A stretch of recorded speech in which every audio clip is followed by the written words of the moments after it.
অজানা আতঙ্কে সরকার গুম, মিথ্যা মামলা এবং বিচার বহির্ভূত হত্যার মতো নিষ্ঠুর কাজ অব্যাহত রেখেছে বলে অভিযোগ করেছেন বিএনপি মহাসচিব মির্জা ফখরুল ইসলাম আলমগীর।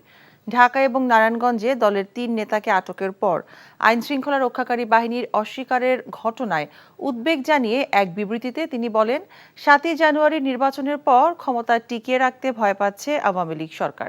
তাই বিরোধী দলের নেতাকর্মীদের ওপর নির্যাতন চালানো হচ্ছে। রাষ্ট্রের মদদে বিএনপি নিধনে বেপরোয়া কর্মকাণ্ড পরিচালিত হচ্ছে।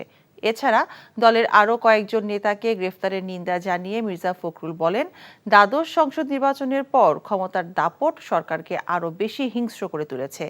বিরোধী নেতাকর্মীদের গ্রেফতার এবং মিথ্যা মামলা দায়ের সরকারের প্রাত্যহিক কর্মসূচিতে পরিণত হয়েছে বলে অভিযোগ তার। বিকাশে কম খরচে ক্যাশ আউটের লিমিট বেড়ে 50,000, প্রিয় এজেন্টও 2টা।